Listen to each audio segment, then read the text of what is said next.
Adrian Vale discovered his billionaire wife's pregnancy was impossible because he'd been medically sterile since childhood. The woman he trusted had been living a secret life, and in one devastating morning, every suspicious text message, every late-night business trip, and every cold shoulder suddenly made perfect sense. His marriage was built on lies, and now he had to decide whether to explode or disappear. If you want to see how a single father survives the ultimate betrayal and finds his way back from nothing, stay with me until the end. And please, hit that like button and drop a comment telling me what city you're watching from. I love seeing how far these stories travel. Adrian Vale woke at 5:47 a.m. to the sound of his 6-year-old son Liam coughing in the next room. He rolled out of bed quietly, careful not to disturb Celeste, who slept facing the wall with her silk eye mask pulled down tight. The hardwood floor was cold under his bare feet as he padded down the hallway of their southeast Portland home, a renovated Craftsman they'd bought 2 years ago when things still felt right between them. Liam was sitting up in bed, rubbing his eyes with small fists. His dinosaur pajamas were twisted around his skinny frame. "Hey, buddy," Adrian whispered, crouching beside the bed. "You okay?" "My throat hurts." Adrian pressed the back of his hand against Liam's forehead, warm but not burning. "Let me get you some water." Whoa. He walked downstairs to the kitchen, filled a glass from the filtered pitcher in the fridge, and brought it back up. Liam drank half of it in 3 gulps, then handed it back and flopped against his pillow. "Try to sleep a little more," Adrian said softly. "I'll check on you before I leave for work." "Is Mom awake?" "Not yet." Liam turned on his side without another word. Adrian pulled the blanket up over his shoulder and stood there for a moment, watching his son's breathing slow. 6 years old and already so quiet, so careful not to ask for too much. Adrian recognized that quality because he'd learned it young too, growing up with a father who drank and a mother who worked 3 jobs just to keep them fed. He walked back to the master bedroom and stopped in the doorway. Celeste hadn't moved. Her dark hair fanned across the pillow, one bare shoulder visible above the expensive sheets she'd ordered from some boutique in New York. She looked peaceful in sleep, untouchable, like a photograph. Adrian had fallen in love with her 3 years ago at a charity gala he'd been dragged to by a colleague. She'd been standing near the bar in a midnight blue dress, laughing at something a city councilman said, and when she turned and met Adrian's eyes across the room, everything else disappeared. She was brilliant, successful, terrifyingly beautiful, and somehow, impossibly, she'd chosen him. He still didn't understand why. Adrian showered, dressed in jeans and a flannel shirt, and went downstairs to make coffee. The house was silent, except for the hum of the refrigerator and the distant sound of rain starting to tap against the windows. He liked these early mornings alone, liked the stillness before the day cracked open and demanded things from him. He was pouring his second cup when he heard footsteps on the stairs. Celeste appeared in the kitchen doorway, wearing a white silk robe, her hair pulled into a loose knot at the base of her neck. She looked radiant, glowing even, and for a second Adrian felt that old pull in his chest, the disbelief that she was real, that she was his. "Morning," she said, crossing to the counter. Her voice was light, almost musical. "Morning. Want coffee?" "No." She smiled, a secretive kind of smile that made Adrian pause mid-pour. "I can't." He set the pot down carefully. "You feeling okay?" "I'm perfect." She leaned against the counter, arms crossed loosely over her chest, and her smile widened. "Actually, I have something to tell you." Adrian's pulse kicked up without permission. There was something in her tone, something bright and expectant that made his stomach tighten. "What is it?" Isang. Celeste took a breath, almost laughing. "I'm pregnant." The words landed like stones dropped into deep water. Adrian heard them, felt them sink, but couldn't quite process their weight.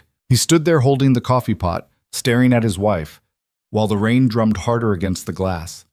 "You're... what?" "Pregnant." She laughed now, a real laugh, full of relief and excitement. "I know.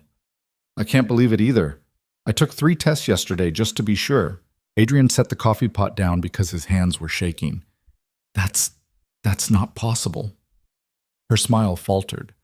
"What do you mean?" "I mean it's not possible." His voice came out flat, almost mechanical. "I can't have kids, Celeste. You know that."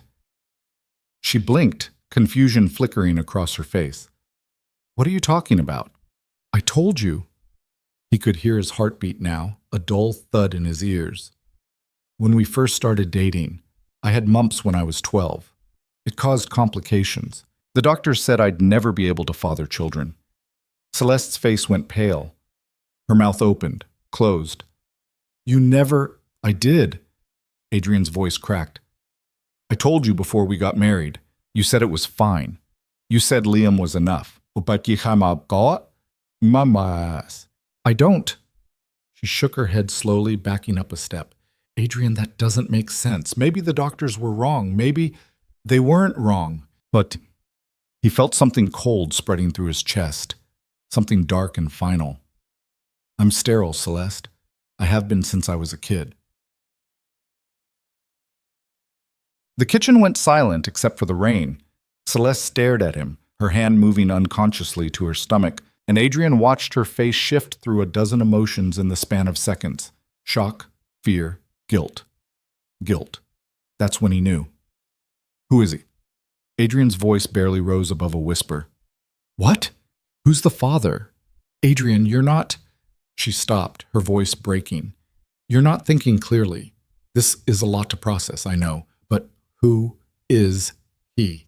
Celeste's eyes filled with tears. She looked away, toward the window, and for a long moment she didn't speak. When she finally did, her voice was so quiet, Adrian almost didn't hear it. "It doesn't matter." Something inside Adrian snapped, not loudly, not with rage or violence. It snapped the way a cable snaps under too much weight, clean and final and irreversible. "Get out," he said. Celeste's head whipped around. "What?" "Get out of this house. Adrian, please. Now." She took a step toward him, hand outstretched, but Adrian turned his back and walked out of the kitchen. He didn't trust himself to stay in the same room with her. Didn't trust what might come out of his mouth if he kept looking at her face. He climbed the stairs, went into Liam's room and closed the door behind him. His son was still asleep, curled on his side with one hand tucked under his pillow. Adrian sat down on the edge of the bed and pressed his palms against his knees, trying to steady his breathing. Downstairs, he heard Celeste moving around. A door opened, closed. The garage door rumbled to life. Her car started, reversed out of the driveway, and disappeared down the street. And then the house was silent again. Adrian didn't go to work that day. He called in sick, made Liam breakfast, and drove him to school without saying much. Liam asked once if his mom was okay, and Adrian told him she had an early meeting.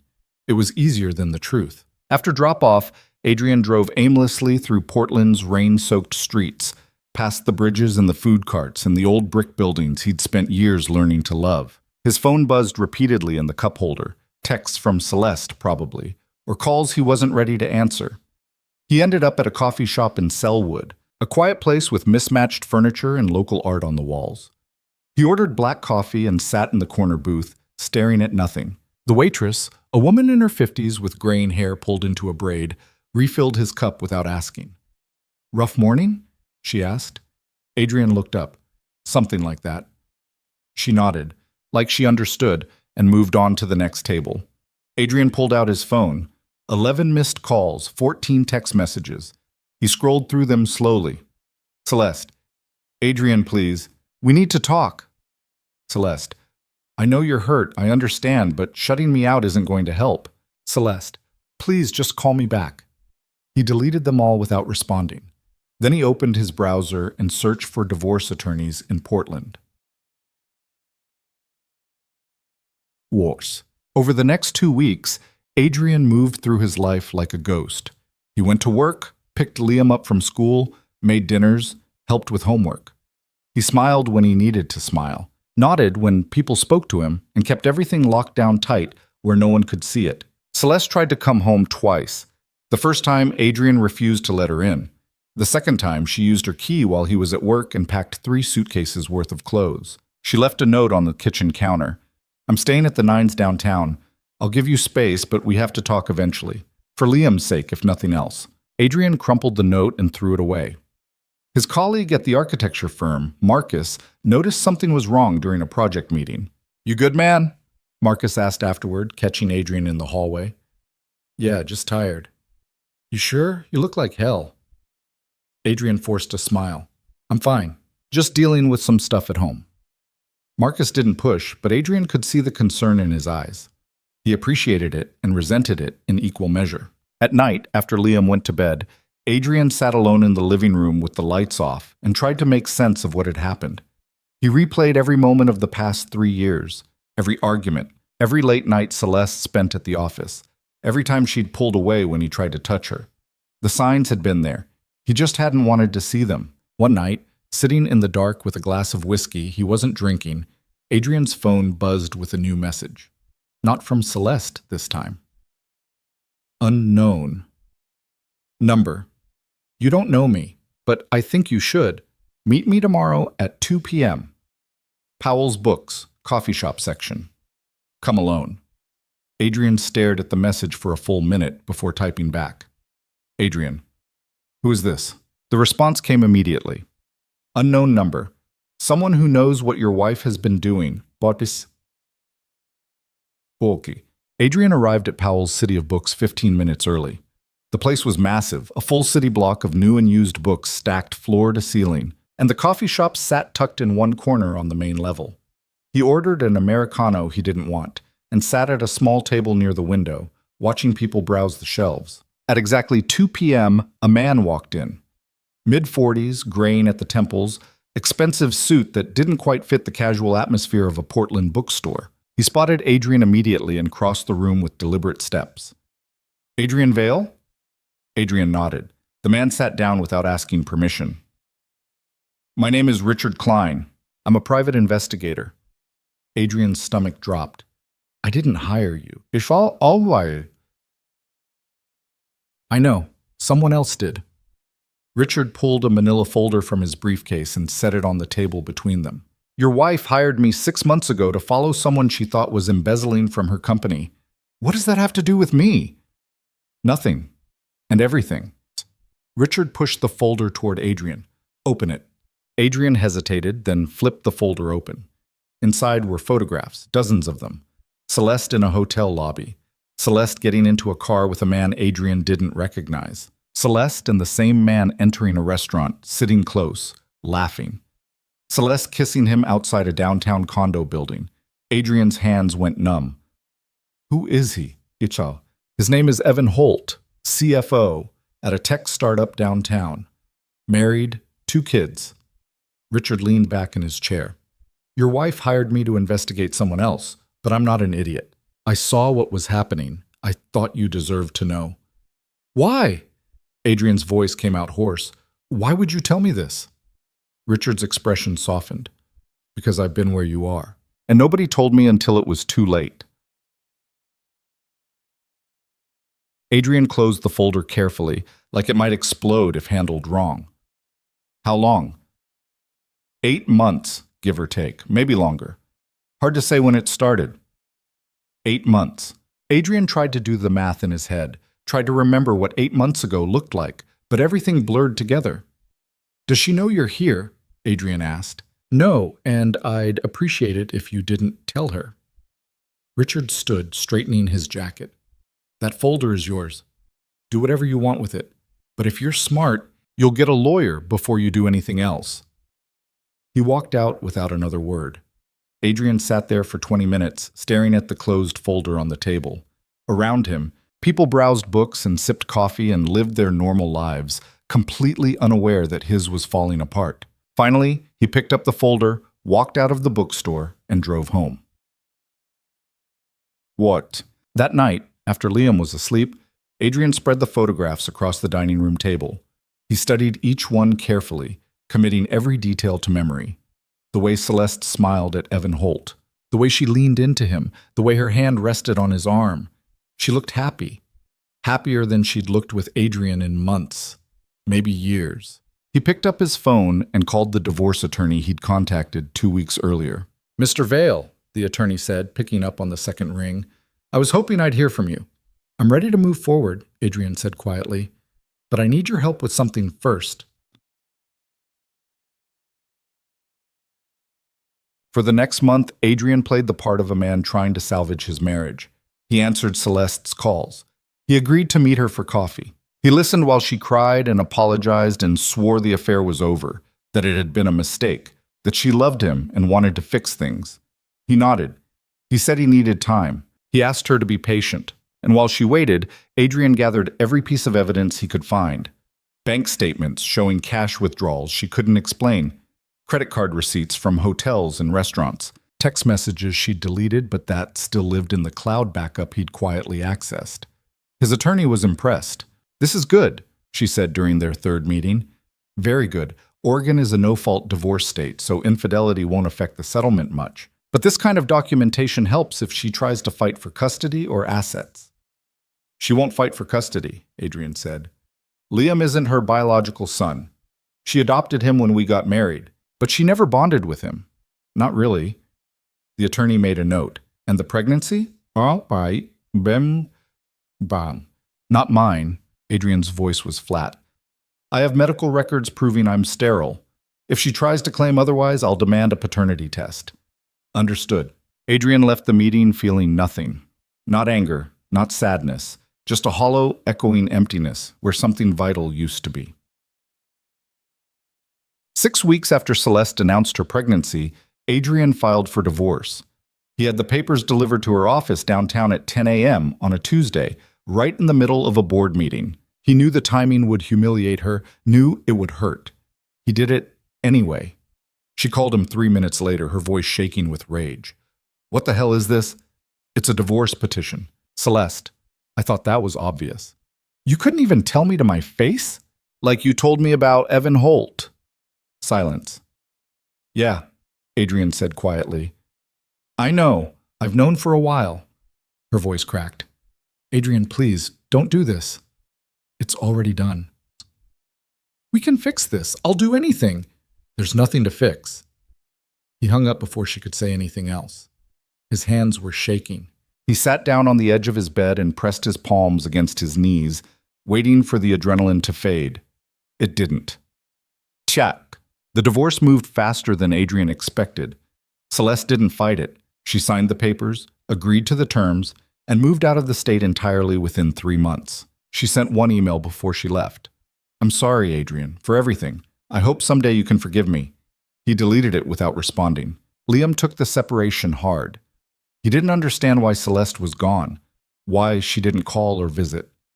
Adrian tried to explain in terms a 6-year-old could grasp, but there were no good words for it. "Sometimes people make mistakes," Adrian said one night while tucking Liam into bed. "And sometimes those mistakes mean they can't stay. Did I make a mistake?" Liam asked, his voice small. Adrian's heart cracked. "Nobody. Never. This has nothing to do with you." "Then why did she leave us?" Adrian didn't have an answer. Work became Adrian's escape.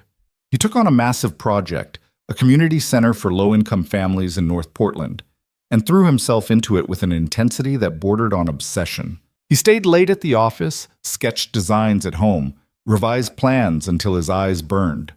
Marcus noticed. "You're going to burn out, man." "I'm fine." "You're not fine. You haven't been fine in months."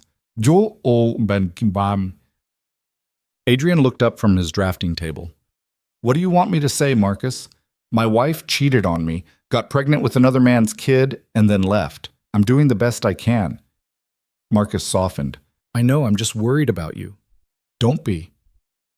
But the truth was, Adrian was worried about himself too. He was angry all the time now. Angry at Celeste, angry at Evan Holt, angry at the universe for breaking him again just when he thought he'd finally built something solid. He went to the gym and ran until his legs gave out. He went hiking alone in Forest Park, pushing himself up steep trails until his lungs burned. He did anything to exhaust the rage. It never worked.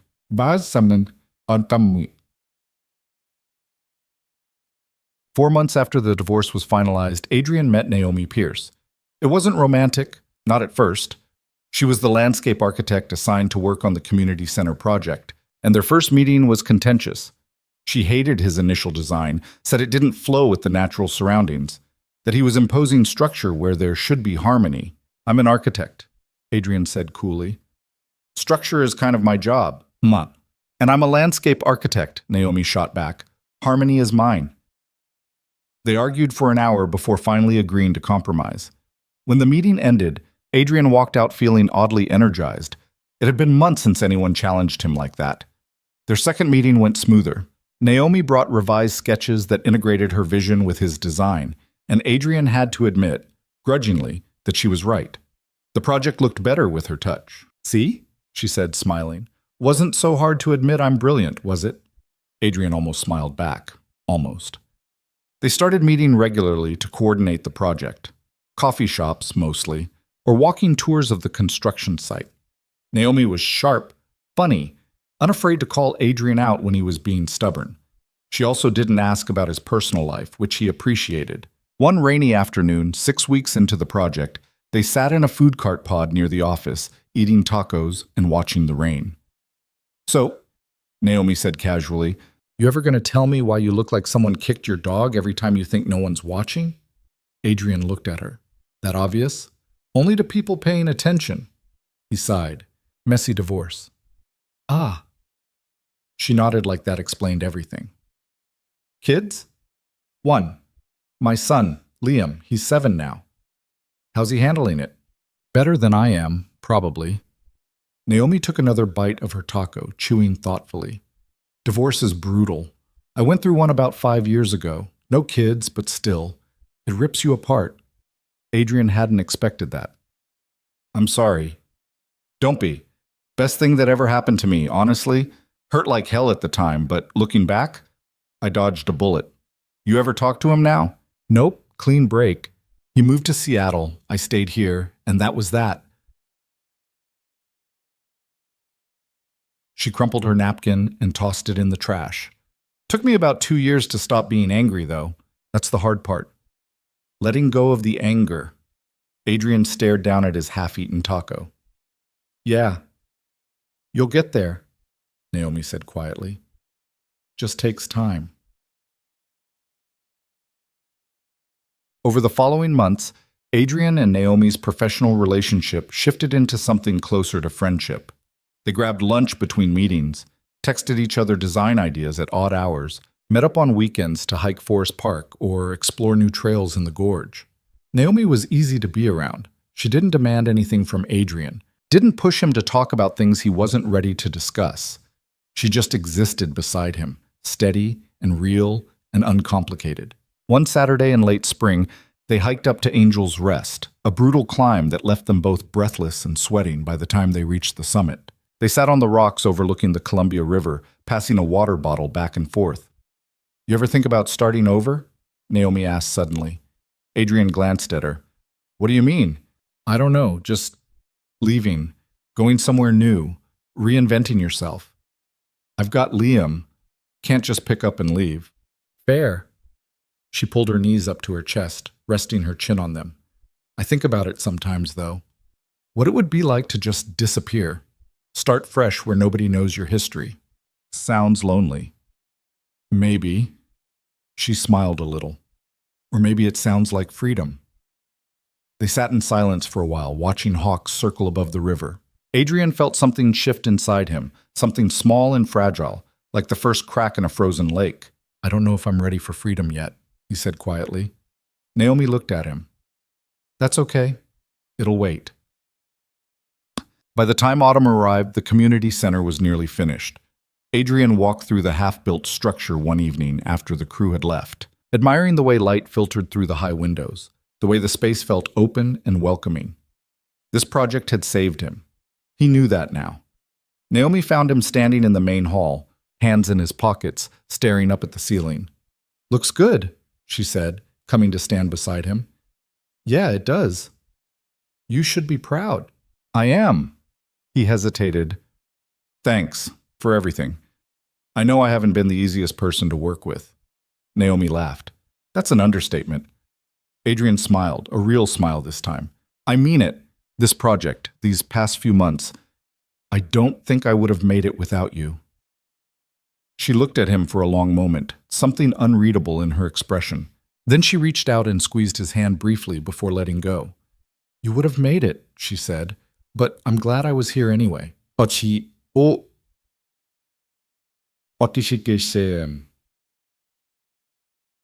That night, Back at home, Adrian received an email he wasn't expecting. It was from Celeste's attorney. Mr. Vale, I'm writing on behalf of my client, Celeste Laurent, regarding a matter of some urgency. Miss Laurent recently gave birth to a daughter, Emma Laurent, on October 14th. Due to medical complications following the birth, Ms. Laurent has been hospitalized and is facing an extended recovery period. She has requested that I reach out to you to arrange a meeting so that you may meet Emma before Ms. Laurent relocates permanently to Europe for health reasons. She believes this would provide closure for both of you. Please let me know at your earliest convenience if you would be willing to meet. Sincerely, Jennifer Hartwell, Esquire. Adrian read the email 3 times, his chest tightening with each pass. Celeste had the baby, a daughter, and now she was asking him to meet her. He closed his laptop and sat in the dark kitchen, listening to the hum of the refrigerator and the distant sound of Liam's white noise machine upstairs. Part of him wanted to ignore the email, to delete it and move on with his life. But another part, the part that still remembered loving Celeste, the part that still carried the weight of their shared history, wondered if maybe closure was exactly what he needed. He didn't respond that night, or the next, but the email stayed with him, gnawing at the edges of his carefully rebuilt peace. Adrian spent 3 days staring at the email before he finally told someone about it. Not Marcus, not his attorney. He told Naomi. They were sitting on the steps outside the community center after a long day of overseeing electrical work. The November air had turned sharp, and Naomi wrapped her hands around a paper cup of coffee from the food cart down the block. "So what are you going to do?" she asked after Adrian finished explaining. "I don't know. Do you want to see the baby?" Adrian looked down at his own coffee, watching steam curl up from the lid. "I don't know that either." Naomi was quiet for a moment. Then she said, "Can I be honest with you? Always. I think part of you does want to see her. Otherwise, you would have deleted that email the second it came in." Adrian's jaw tightened. "Maybe. But you're scared. Wouldn't you be?" Naomi nodded slowly. "Yeah, I would be." She took a sip of her coffee. "The question isn't whether you're scared, though. It's whether you can live with not knowing." "Not knowing what?" "What it feels like to have real closure. Not the kind you tell yourself you have, but the kind where you actually look the situation in the face and walk away from it." Adrian turned to look at her. "You think I haven't closed that door?" Astapasia. "I think you slammed it shut without checking what was still inside." Her voice was gentle, not accusatory. "And now it's banging around in there and you can't figure out why you're still so angry." Adrian wanted to argue, but the words stuck in his throat. Because she was right.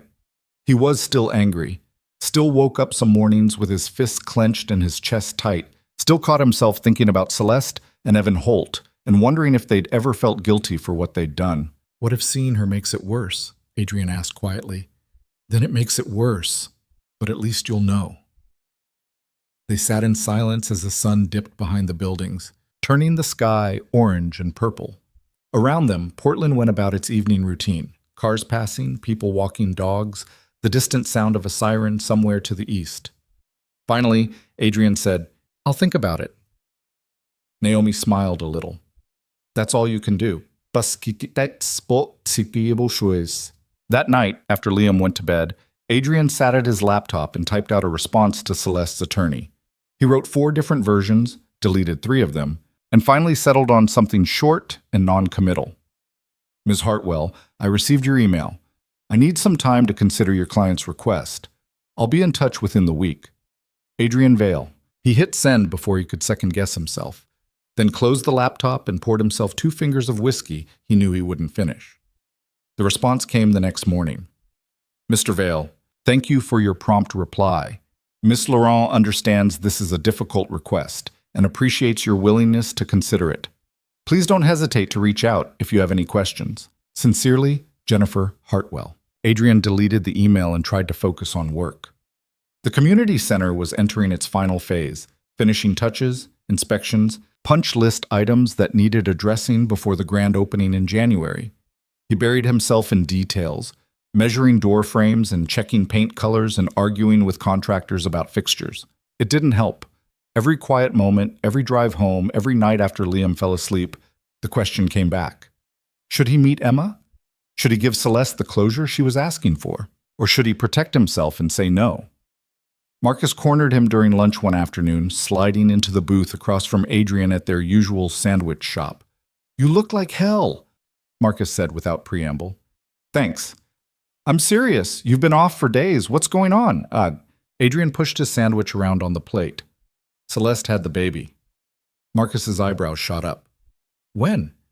"Few weeks ago. Her lawyer contacted me. Her lawyer, she wants me to meet the kid before she moves to Europe." "Jesus." Marcus leaned back, processing. "And you're actually thinking about it?" "I don't know what I'm thinking. Well, let me help you out." Marcus pointed at him with a French fry. "That woman destroyed you, man. She lied to your face, cheated on you, got pregnant with some other guy's kid, and now she wants you to what? Show up and play happy family for an afternoon?" "Screw that." Adrian knew Marcus meant well, but the bluntness stung. "It's not that simple." "Sure it is. You say no, you move on, and you let her deal with her own mess. She's sick, Marcus. The email said she had complications after the birth. Not your problem." Marcus's voice softened slightly. "Look, I get it. You're a good guy. You want to do the right thing, but sometimes the right thing is protecting yourself." Adrian didn't respond. He picked at his sandwich and let Marcus fill the silence with stories about his own kids, his wife, his weekend plans. Normal life things. Things that felt impossibly far away. When Adrian got home that evening, Liam was sitting at the kitchen table doing homework. Math worksheets, second grade level. He was chewing on the end of his pencil, his brow furrowed in concentration. "Hey, buddy," Adrian said, dropping his keys on the counter. "How was school?" "Fine. Just fine?" Liam shrugged. "We had a spelling test. I think I did okay." Adrian pulled a beer from the fridge and sat down across from his son. "Need help with that?" "No, I got it." They sat in companionable silence while Liam worked through subtraction problems, and Adrian watched him, feeling that familiar ache in his chest. This kid, quiet, smart, careful not to ask for too much, deserved better than what he'd been dealt. Deserved a mother who stayed, a father who wasn't walking around half-broken all the time. "Dad?" Adrian looked up. "Yeah? Do you think Mom's ever coming back?" The question landed like a punch. Adrian set his beer down carefully. "Nobody, I don't think so." Liam nodded like he'd expected that answer. "Okay. You miss her?" Liam thought about it. "Sometimes, but mostly I just miss when things were normal." Adrian reached across the table and squeezed his son's shoulder. "I know. Me too. What?" That night, after Liam was asleep, Adrian pulled out his phone and scrolled through old photos. Pictures from their wedding day. Celeste in white, radiant and untouchable. Adrian in a suit that fit wrong because he'd lost weight from stress. Pictures from their honeymoon in Hawaii, both of them tan and smiling. Pictures from last Christmas, the three of them in front of the tree, Liam holding up a new Lego set. He stopped on one photo taken about a year ago. Celeste was laughing at something off camera, her head thrown back, her hand resting on Adrian's arm. He was looking at her with an expression he barely recognized now, pure, uncomplicated adoration. He'd loved her so completely it had made him stupid. Adrian deleted the photos. Not out of anger this time, but out of necessity. Holding on to them felt like holding on to shrapnel. By Friday, Adrian still hadn't made a decision. He was sitting in his office, pretending to review blueprints, when his phone rang. Unknown number. He almost didn't answer, but something made him pick up. "Hello? Adrian?" The voice was weak, hoarse, but unmistakable. His entire body went rigid. "Celeste. I'm sorry to call. I know you probably don't want to hear from me." She coughed, and Adrian heard the rawness in it. "I got your number from Jennifer. I hope that's okay." "What do you want?" "I just..." She trailed off, and for a moment there was only the sound of her breathing. "I wanted to ask you myself about meeting Emma. I didn't want it to come through lawyers and emails." Adrian closed his eyes. "You had your lawyer reach out for a reason. Let's keep it that way." Please, just listen for a minute. I don't owe you anything, Celeste. I know. Her voice cracked. I know you don't, but I'm asking anyway. Adrian should have hung up, should have ended the call right there and gone back to his blueprints and his carefully rebuilt life. Instead, he heard himself say, I'm listening. Celeste took a shaky breath. I'm not going to make excuses for what I did. There are no excuses. I destroyed our marriage. I hurt you. I hurt Liam. I know that. And I know asking you to meet Emma is selfish. But she's here, Adrian. She exists. And before I leave the country, before I take her somewhere you'll never see her again, I wanted you to know she's real. Why does that matter? Because you deserved better than what I gave you, and I can't fix that. I can't take back the lying or the cheating or any of it, but I can give you the truth now. All of it. And maybe that's worth something. Maybe it's not. I don't know. Adrian gripped the phone tighter. The truth? You want to give me the truth now? Yes. Fine. Who's the father? Is it Evan Holt? Silence. Then quietly, yes. Does he know about Emma? He did. For about 5 minutes. Celeste's voice turned bitter. Then he told me to get an abortion and blocked my number. Haven't heard from him since. Adrian felt a grim satisfaction hearing that. So he's a coward. Yeah, he is. And you thought I'd be different? Thought I'd show up and help you clean up your mess? No. Celeste sounded tired now, defeated. I don't expect anything from you, Adrian. I just thought, I don't know what I thought, that maybe seeing her would help you let go. Help both of us let go. Adrian stood up and walked to the window, looking out over the Portland skyline. Rain was starting again, streaking the glass in gray rivulets. When? He asked. What? When do you want me to meet her? Celeste hesitated. You'll do it? I didn't say that. I asked when. See? Tomorrow, if you can. I'm being released from the hospital tomorrow afternoon and I'm flying to Paris on Monday.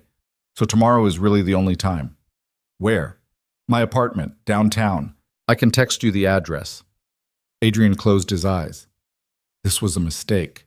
He knew it was a mistake, but he couldn't make himself say no. I'll think about it, he said, and hung up before she could respond. He stood at the window for a long time, watching the rain, feeling the familiar weight of indecision pressing down on his shoulders. When he got home that evening, Naomi was sitting on his front porch. She stood up when she saw him, holding 2 takeout bags. I figured you hadn't eaten, she said. Adrian unlocked the door. You figured right. They ate Thai food at the kitchen table while Liam watched cartoons in the living room. Naomi didn't ask about the email or the decision, and Adrian didn't bring it up. They just ate and talked about the community center and upcoming inspections and nothing that mattered. Halfway through dinner, Adrian said, She called me today.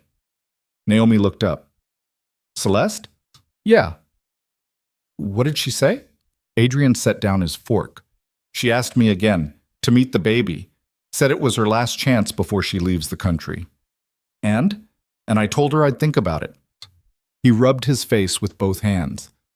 I'm going to do it, tomorrow. Naomi didn't look surprised. You sure? No, but I'm doing it anyway. Want company?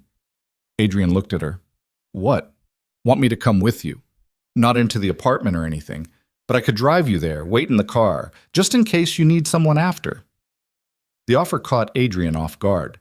He felt something shift in his chest, gratitude maybe, or relief at not having to face this alone. You'd do that?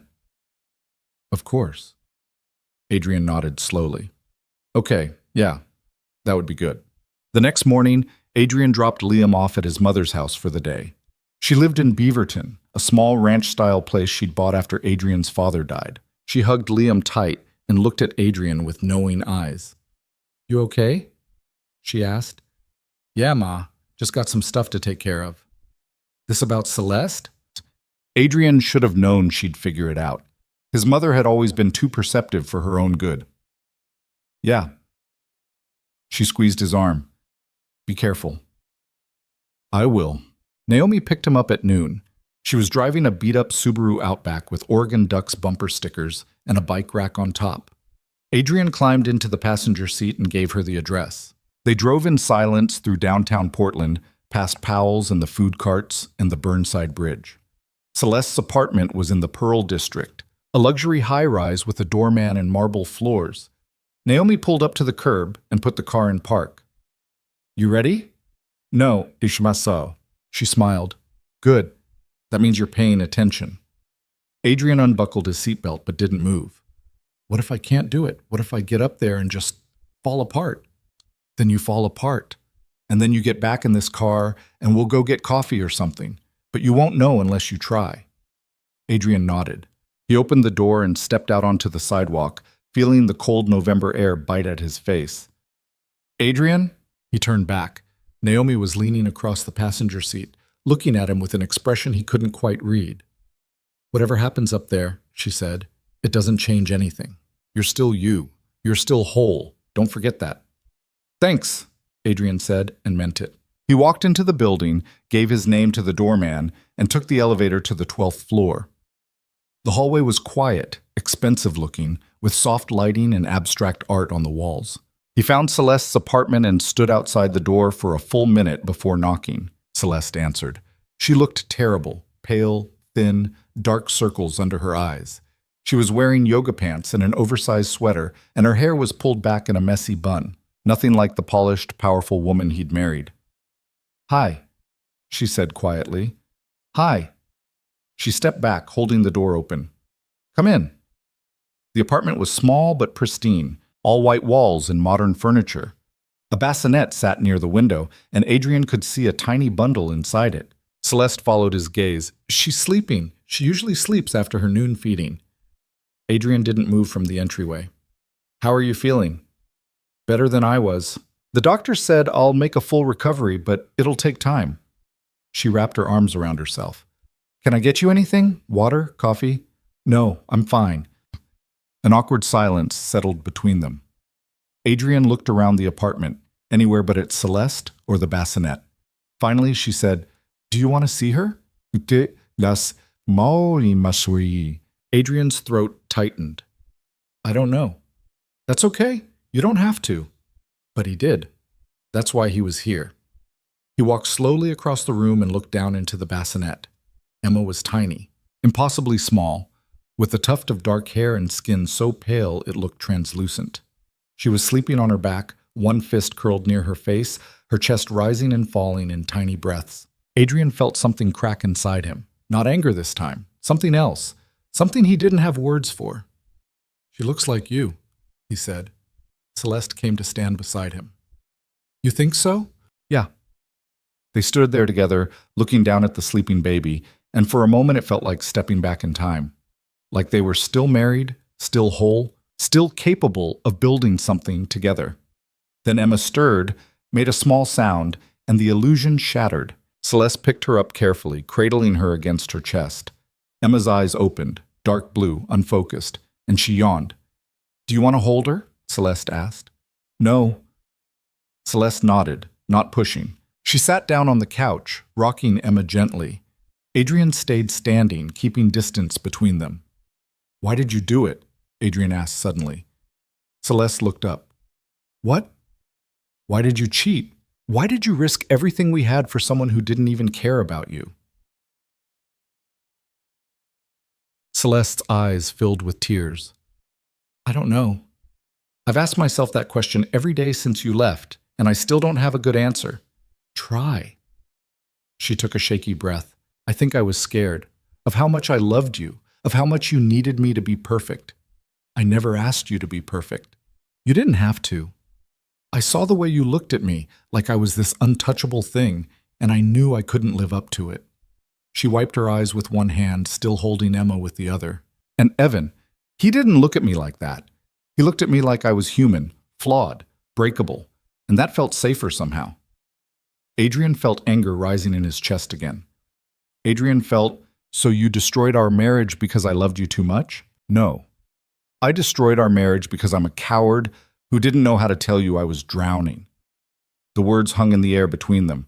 Adrian wanted to yell, wanted to tell her that her pain didn't excuse what she'd done, that being scared didn't give her the right to lie and cheat and betray him. But looking at her now, exhausted, broken, holding a baby whose father had abandoned her, He couldn't find the energy.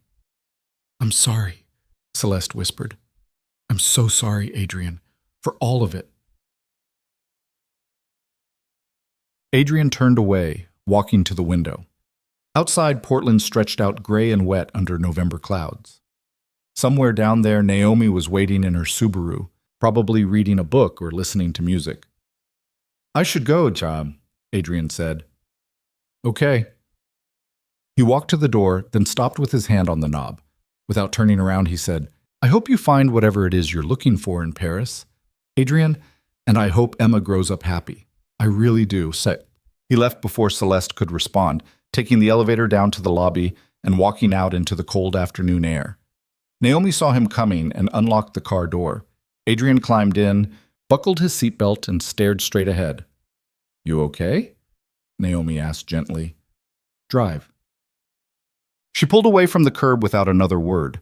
They made it 3 blocks before Adrian started crying. Not loud, not dramatic, just quiet tears that streamed down his face while he pressed his fist against his mouth.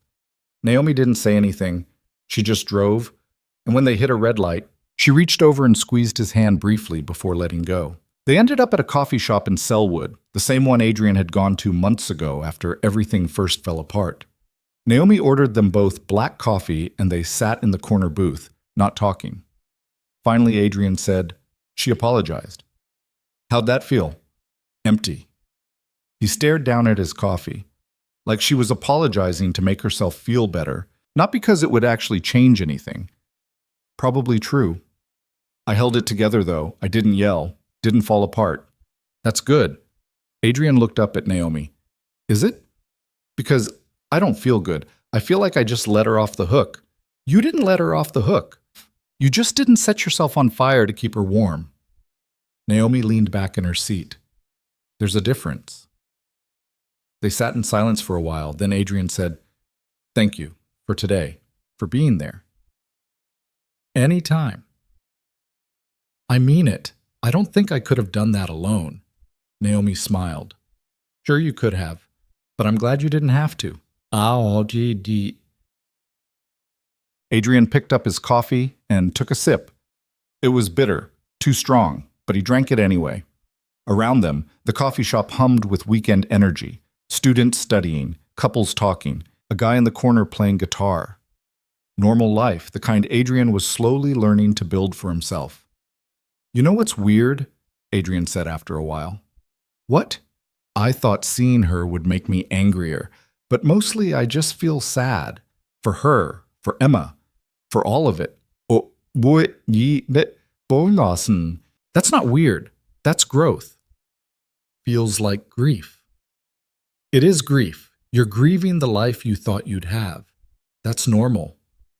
Adrian nodded slowly. "Yeah, I guess." They stayed at the coffee shop until the light outside started to fade.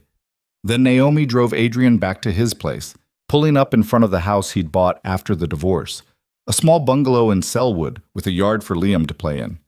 "You going to be okay tonight?" Naomi asked. "Yeah, I'll pick up Liam, make dinner, watch a movie, normal Saturday stuff." "Good." She put the car in park but didn't turn it off. "Call me if you need anything." "I will." Adrian climbed out of the car, then leaned back in through the window. "Hey, Naomi." "Yeah?" "You want to grab dinner sometime? Like, not work dinner, just dinner."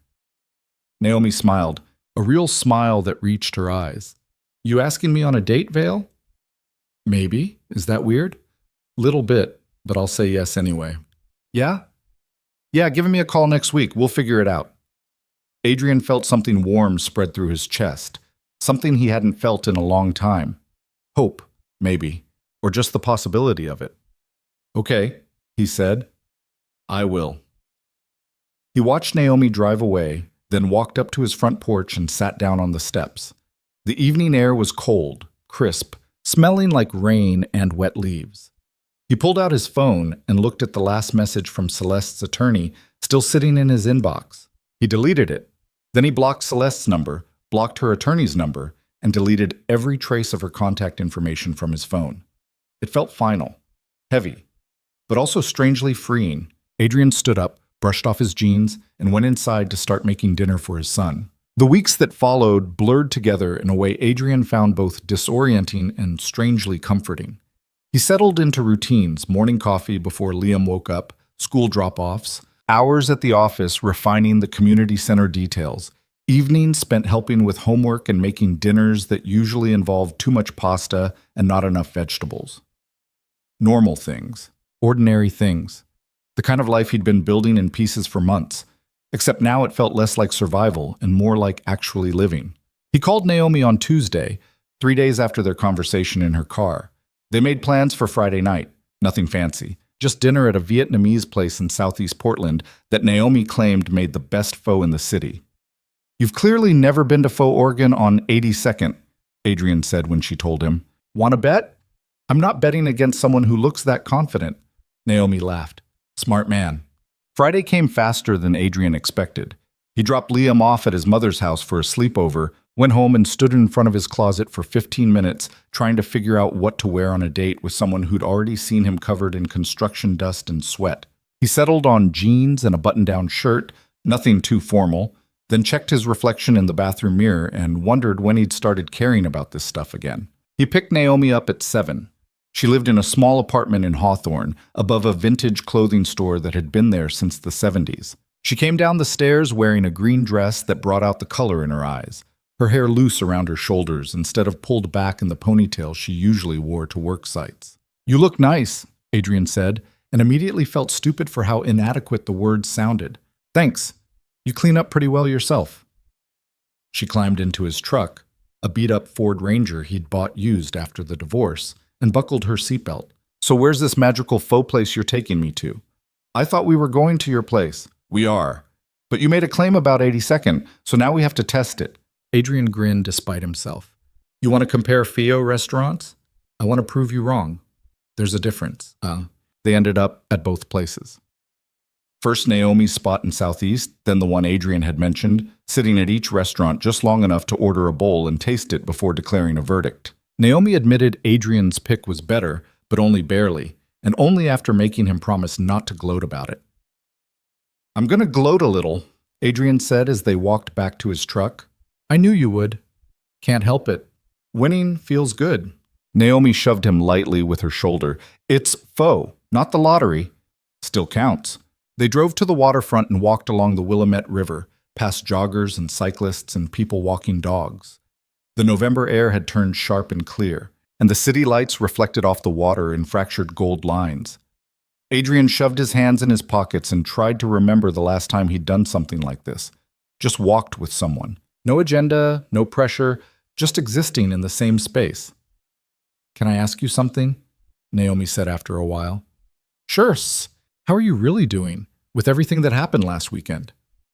Adrian thought about lying, giving her the easy answer. But Naomi had driven him to Celeste's apartment and sat with him afterward while he fell apart, and that earned her honesty. "I don't know," he said finally.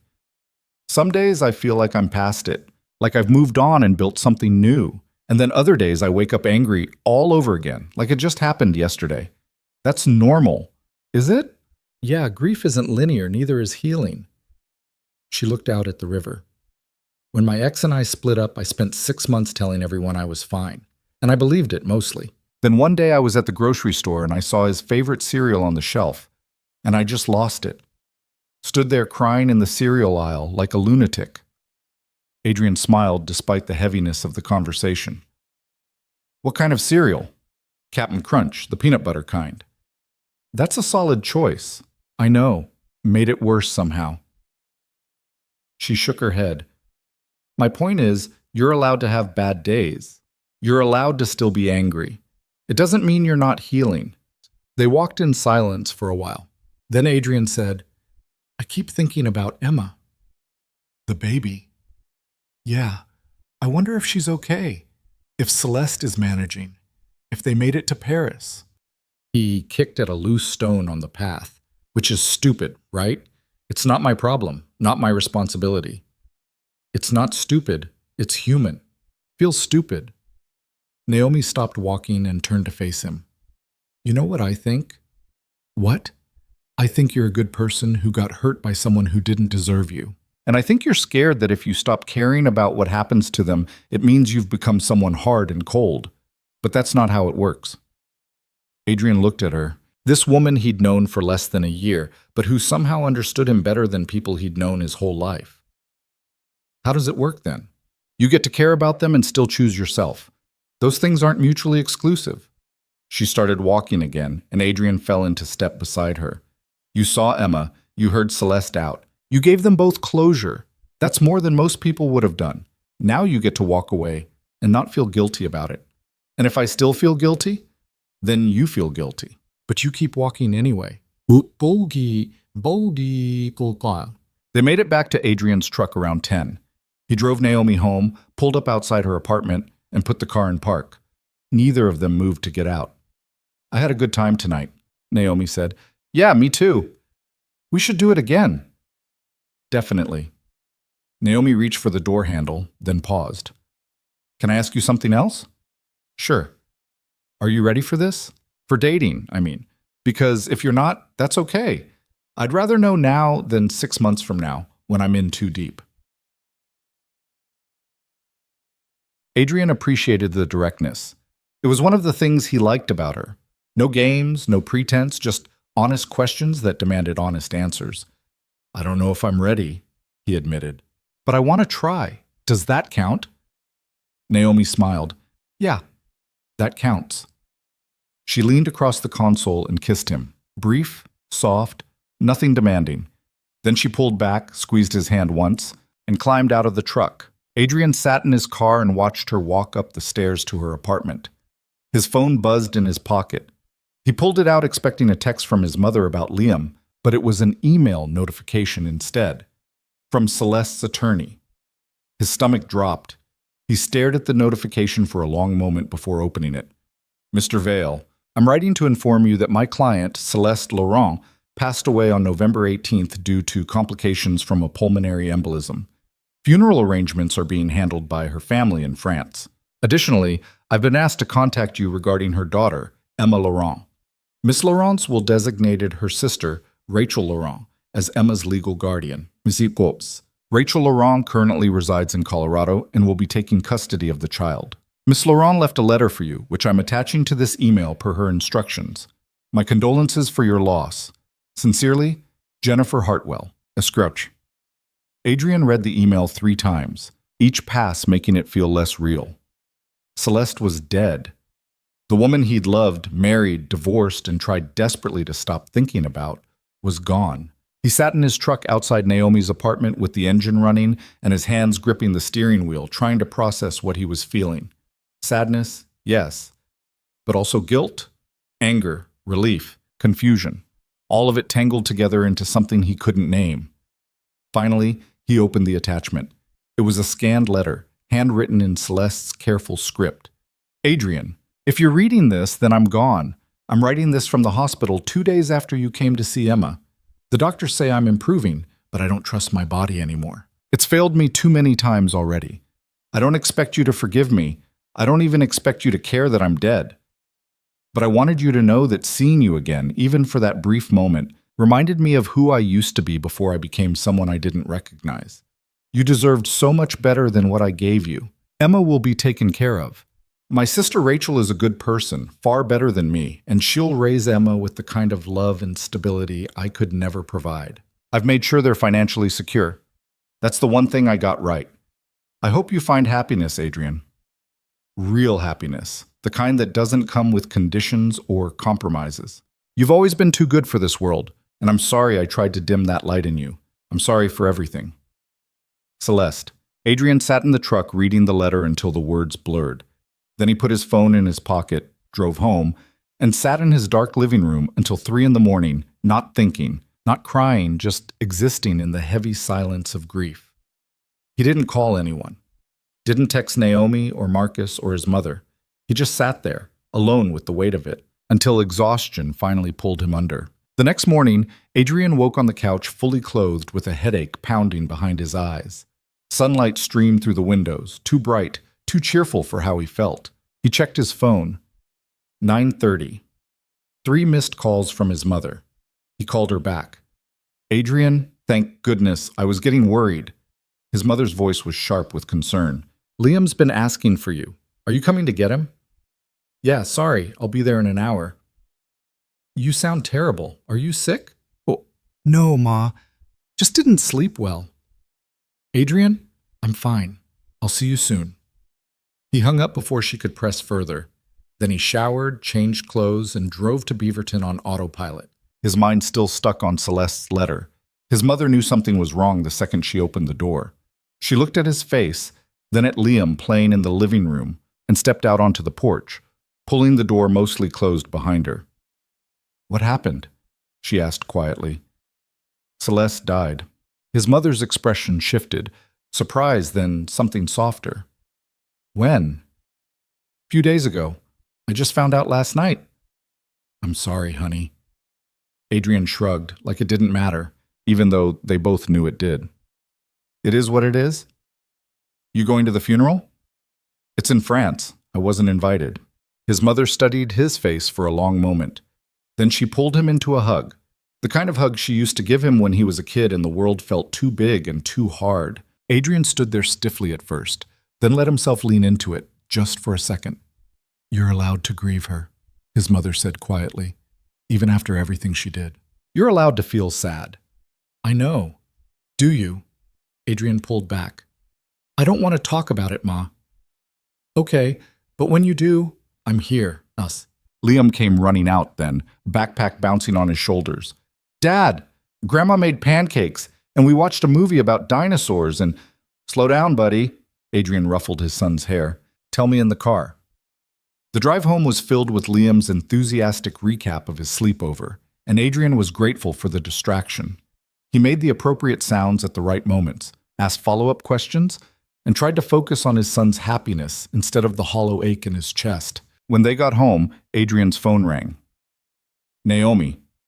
He almost didn't answer, but he thought about what she'd said last night, about choosing himself, about walking forward anyway, and picked up. Hey. Hey, you okay? You sound off. Adrian glanced at Liam, who was unpacking his overnight bag in the hallway. Can I call you back later? Yeah, of course. Everything all right? Not really. But I'll explain later. Okay. I'm here if you need me. Adrian hung up and spent the rest of the day trying to be present for Liam. They went to the park even though it was cold, played basketball even though Adrian's heart wasn't in it, made dinner together, spaghetti with marinara sauce from a jar because Adrian couldn't manage anything more complicated. After Liam went to bed, Adrian called Naomi back. He told her about the email, the letter, all of it. She listened without interrupting, and when he finished, she said, Do you want me to come over? No, I just needed to tell someone. How are you feeling? I don't know, numb mostly. Adrian leaned back against the couch. I keep thinking I should feel more. Should be sadder or angrier or something, but mostly I just feel tired. That's okay too. Is it? Adrian, there's no right way to grieve someone who hurt you. You're allowed to feel however you feel. They talked for another hour about nothing important. Work, the weather, what movies were worth watching. Normal conversation that kept Adrian grounded, kept him from spiraling into the dark places his mind wanted to go. When they finally said goodnight, Adrian felt marginally better. Not good, but better.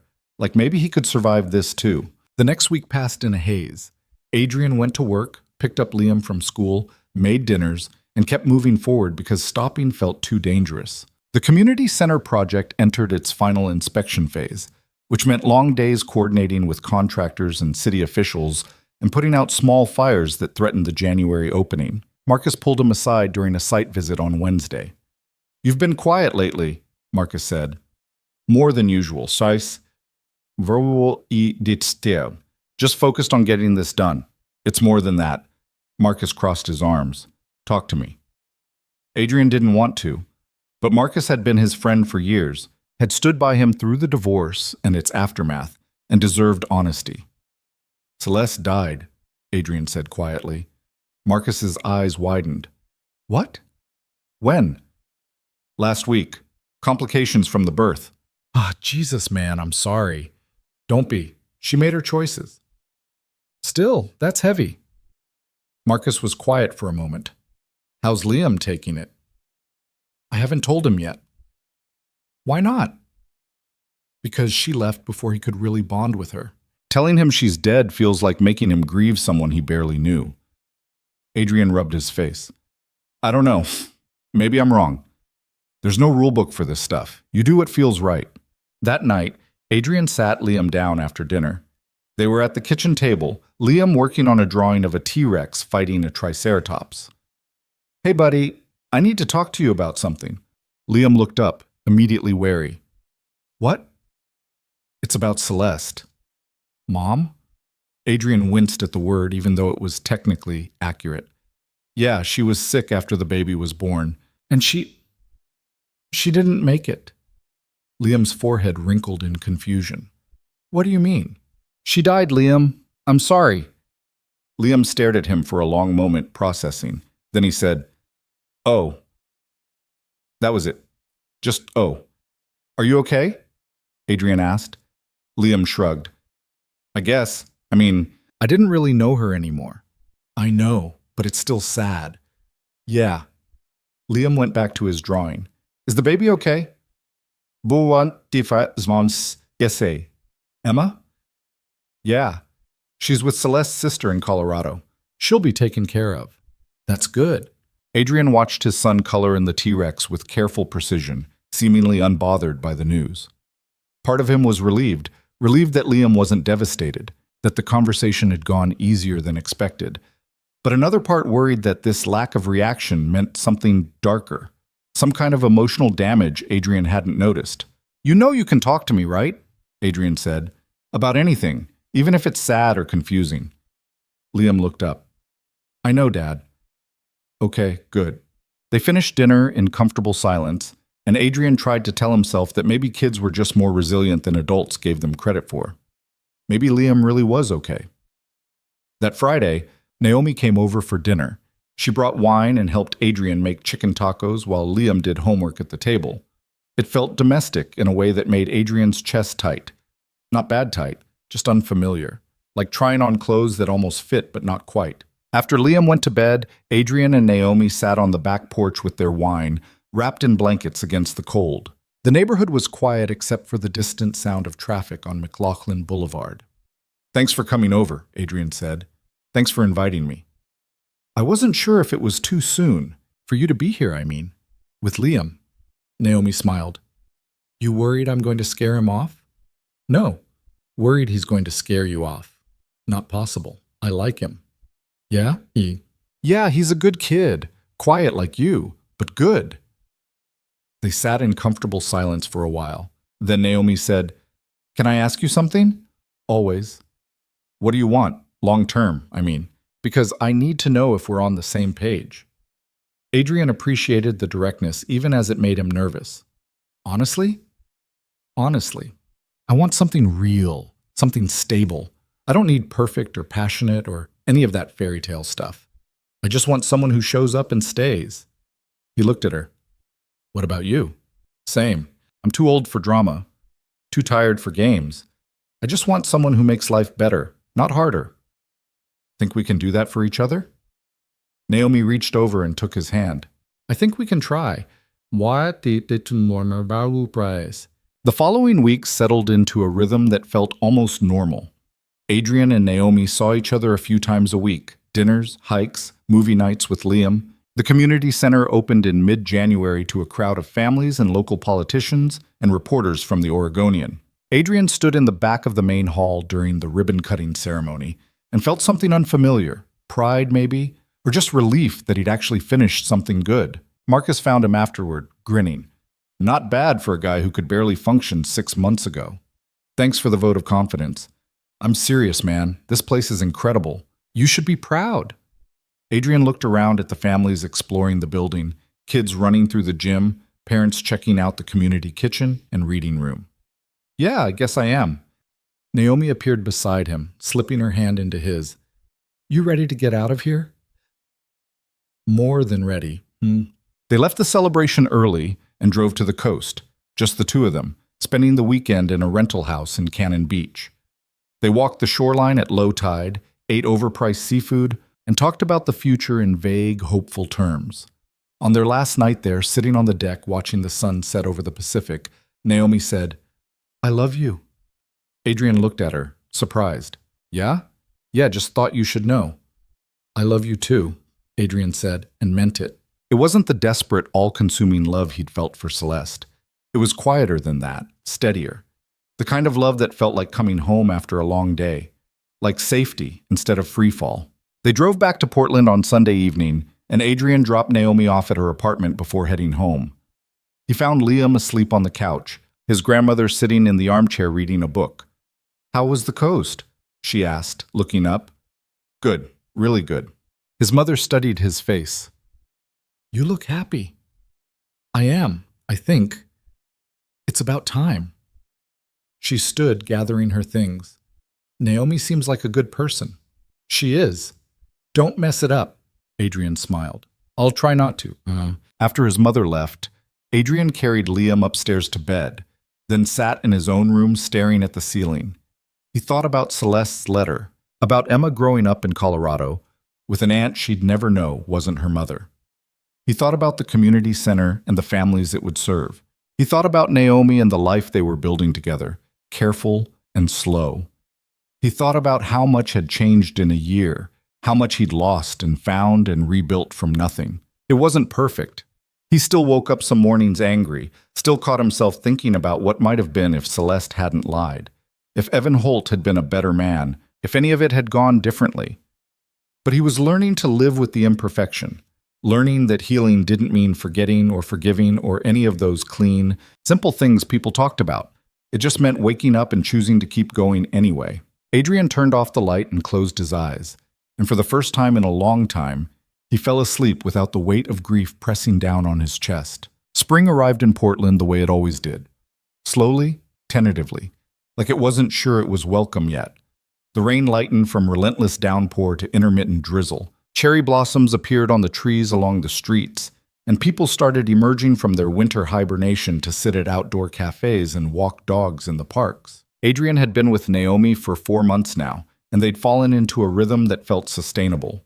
She stayed over most weekends, kept a toothbrush at his place, had breakfast with him and Liam on Sunday mornings. Liam seemed to like her, or at least tolerate her presence without complaint, which Adrian counted as a win. One Saturday in late March, they were all at the community center for a family event. The place had become exactly what Adrian hoped it would be, a hub for neighborhood families, with after-school programs, adult education classes, a food pantry, and open gym hours. Watching kids play basketball in the space he'd designed gave him a sense of accomplishment he hadn't felt in years. Naomi was helping organize a gardening workshop in the community plot behind the building, while Adrian supervised Liam and a group of other kids painting a mural on one of the interior walls. The theme was Portland through the seasons, and the kids were enthusiastically splattering paint everywhere except the wall. Marcus showed up around noon with his wife and 2 daughters. He found Adrian trying to clean blue paint off a 7-year-old's face. "Living the dream, huh?" Marcus said, grinning. "Something like that. Seriously, though, this place is thriving. You should feel good about it." Adrian did feel good about it, mostly, but there was still a part of him that couldn't quite accept the praise, couldn't shake the feeling that he was one mistake away from everything falling apart again. Marcus's wife, Jennifer, came over with their youngest daughter on her hip. "Adrian, this is amazing. You really created something special here. Thanks. Couldn't have done it without a lot of help." "Don't sell yourself short," Jennifer said. "Marcus told me how much work you put into this. You should be proud." There was that word again. Proud. Adrian was still learning what it meant to feel that way about something he'd built. After the event wrapped up, Adrian, Naomi, and Liam grabbed dinner at a burger place near the center. They sat in a booth by the window, Liam coloring on the paper menu while they waited for their food. "That was fun today," Naomi said, stealing one of Adrian's fries even though she'd ordered her own. The kids seemed really into the mural. "Yeah, cleanup's going to be a nightmare, though." "Worth it." Liam looked up from his coloring. "Can Naomi come to the zoo with us next week?" Adrian glanced at Naomi, who raised her eyebrows slightly. They'd been careful about how much time she spent with Liam, not wanting to rush things or make the kid feel like she was trying to replace Celeste. "If she wants to," Adrian said carefully. "I'd love to," Naomi said, looking at Liam. "But only if you promise to show me the penguins. I love penguins." Liam grinned. "They're the best part." Something shifted in Adrian's chest watching them interact. It wasn't the dramatic, heart-stopping feeling he used to get with Celeste. It was quieter than that, like relief mixed with gratitude, mixed with something he didn't quite have words for. Their food arrived and they ate while Liam talked about school and his upcoming science project on volcanoes. Normal family dinner conversation, the kind Adrian had stopped believing was possible for him. Later that night, after Liam was asleep and Naomi had gone home, Adrian sat in his living room with a beer he wasn't drinking and thought about the letter from Celeste's attorney that had arrived that morning. He'd shoved it in a drawer without opening it, not ready to deal with whatever it contained. Now, in the quiet house, he pulled it out and tore it open. It was a formal notification that Celeste's estate had been settled. Her assets had been divided between Emma's trust fund and various charitable organizations. There was also a separate envelope inside with Adrian's name written in handwriting he didn't recognize. He opened it carefully. Mr. Vale, my name is Rachel Laurent. I'm Celeste's younger sister and Emma's guardian. I wanted to reach out personally to thank you for visiting Celeste before she passed. She told me about it during one of her last lucid days, and she said it gave her peace knowing you didn't hate her. I know what my sister did to you. She told me everything in the hospital, and I want you to know I don't condone any of it. But I also want you to know that she loved you, in whatever broken way she was capable of loving anyone, and she spent her last weeks regretting the choices she made. Emma is doing well. She's a happy, healthy baby, and I'm doing everything I can to give her the life Celeste couldn't. I don't know if this matters to you, but I thought you should know. If you ever want to know how Emma is doing, or if you want updates as she grows up, I'm happy to provide them. No pressure, no expectations. Just an open door if you ever need it. My contact information is below. Thank you for being kind to my sister when she didn't deserve kindness. Rachel Laurent. Adrian read the letter twice, then set it down on the coffee table and stared at it like it might explode. Part of him wanted to throw it away, close that door permanently and never think about Celeste or Emma or any of it again. But another part, the part that still woke up sometimes thinking about the baby's tiny fist curled near her face, wanted to keep it, just in case. He folded the letter carefully and put it back in the envelope, then stuck it in the drawer of his desk where he kept important documents. Not throwing it away, not acting on it, just keeping it as an option, a door he could open if he ever decided he needed to. The next week, Adrian took Liam and Naomi to the Oregon Zoo like they'd planned. It was one of those perfect spring days in Portland, sunny but not too warm, with just enough breeze to keep things comfortable.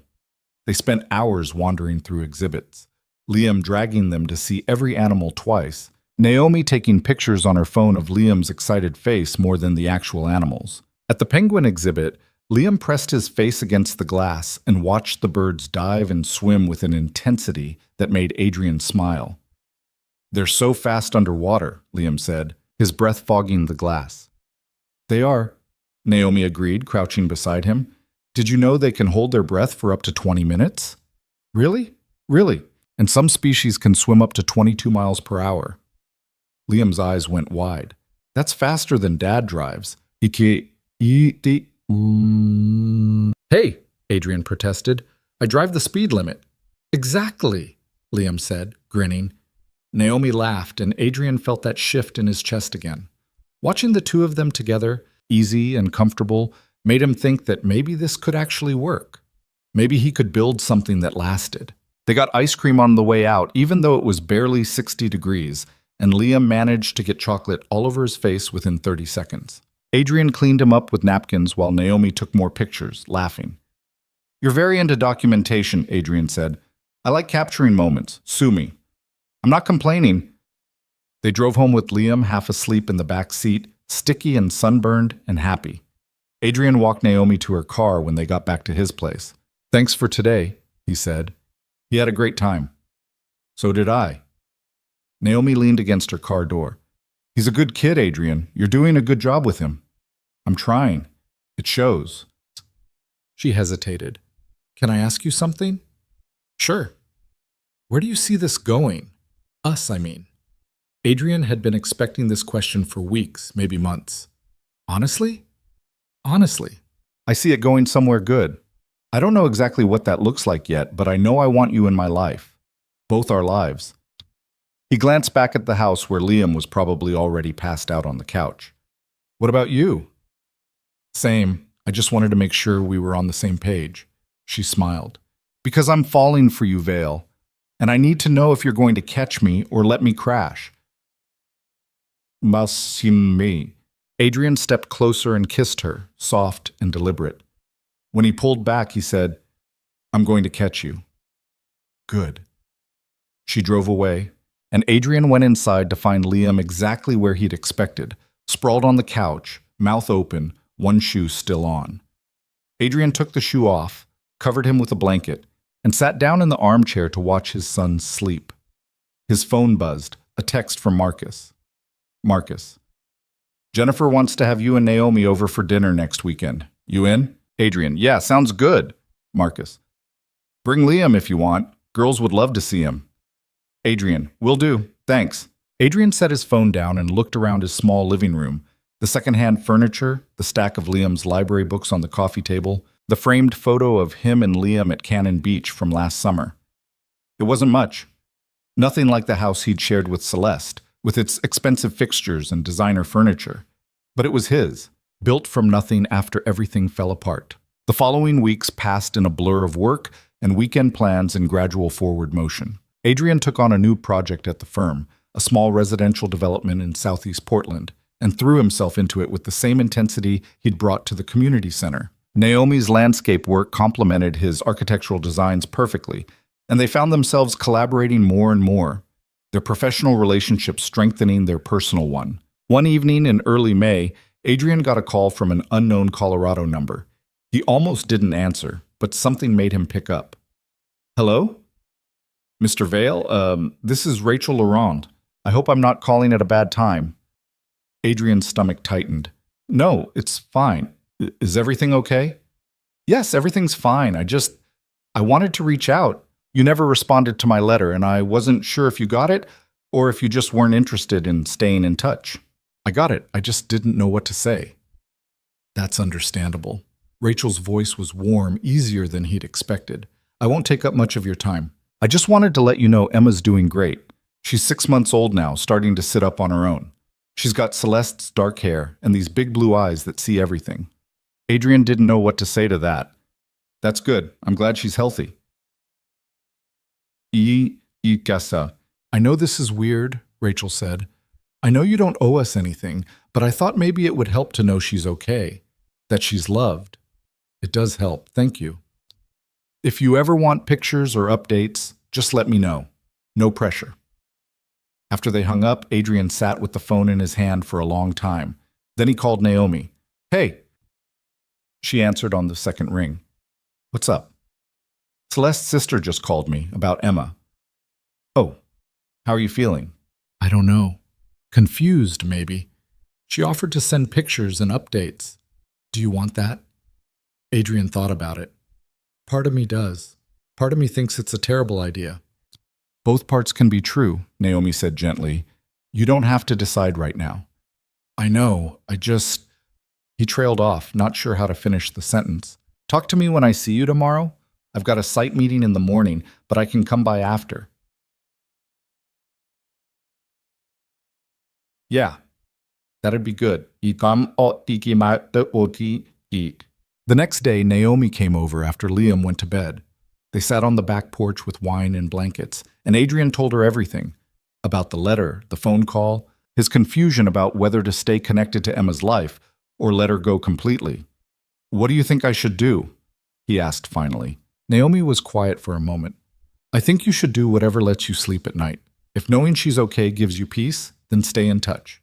If it keeps you tied to the past, then let it go. That's not very helpful.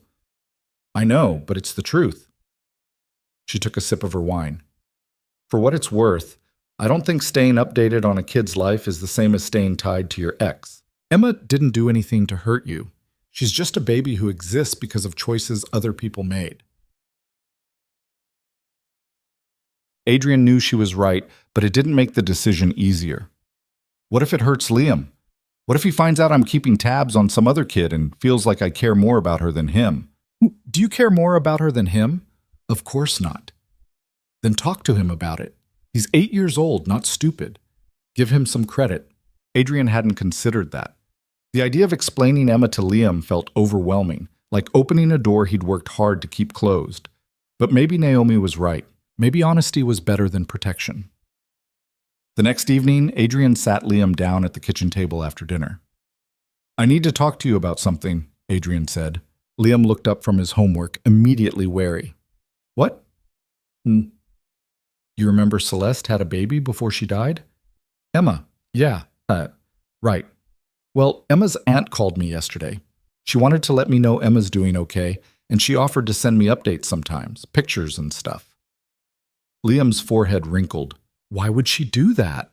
"I think she thought I might want to know, since I was married to Celeste." "Do you want to know?" Adrian hesitated. "I'm not sure. What do you think?" Liam shrugged. "I don't care. She's not my sister or anything." "No, she's not." "Then it doesn't matter to me." Liam went back to his homework, apparently done with the conversation. Adrian watched his son for a moment, then said, "If I do get updates, and you ever want to see pictures or hear about her, you can ask me, okay?" "Okay."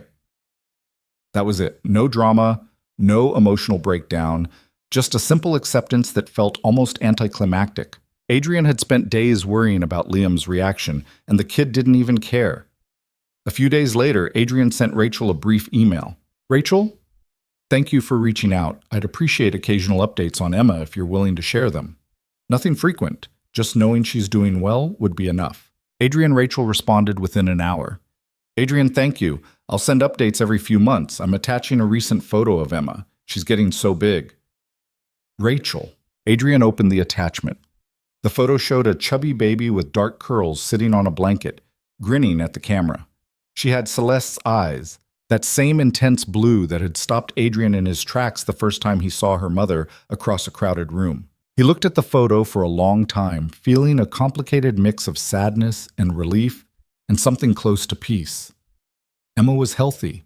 She was loved. She would grow up not knowing the mess her mother had made, not carrying the weight of choices that were never hers to make. Adrian saved the photo in a folder on his computer labeled Emma, then closed his laptop and went to find Liam. They spent the evening building a Lego spaceship together, and Adrian tried not to think about the baby growing up in Colorado or the woman who'd broken his heart or any of the past that refused to stay buried. By June, Portland was in full summer mode. Warm days, long evenings, street festivals every weekend. Adrian and Naomi had been together for 7 months, and he'd started thinking about the future in concrete terms. Not vague possibilities anymore, but actual plans. One Saturday morning, he woke up to find Naomi already awake beside him, scrolling through her phone. "Morning," he said, his voice rough with sleep. "Morning. I was thinking." "About?" "Moving in together." Adrian propped himself up on one elbow. "Yeah? Yeah, I mean, I'm here most of the time anyway, and my lease is up in August. It seems silly to renew when I basically live here already." Adrian's heart kicked up without permission. "What about Liam? What about him? Is he ready for that? Are we ready for that?" Naomi set her phone down and turned to face him. "I think we are. But you don't have to decide right now. Just think about it. Alt?" Adrian thought about it for exactly 3 days before bringing it up with Liam. They were at the park. Liam on the swings while Adrian pushed him. "How would you feel if Naomi moved in with us?" Adrian asked, trying to sound casual. Liam dragged his feet to slow down, then looked back at his dad. "Like, all the time?" "Yeah." "Would she sleep in your room?" "Probably, yeah." Liam thought about this. "Would we have to be quiet in the mornings?" Adrian almost laughed. "Not any quieter than usual." "Then I don't care. She's nice." "Just nice?" "And she makes good pancakes." Adrian grinned. "That's true.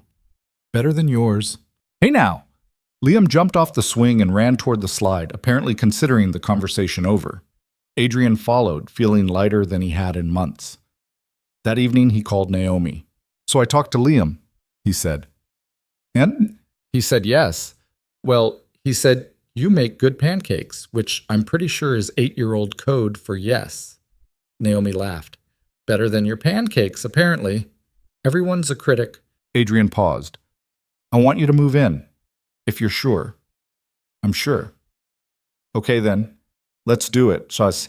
They spent the next few weeks planning the logistics. Naomi gave notice on her apartment, started packing her things, and slowly integrated her life with Adrian's.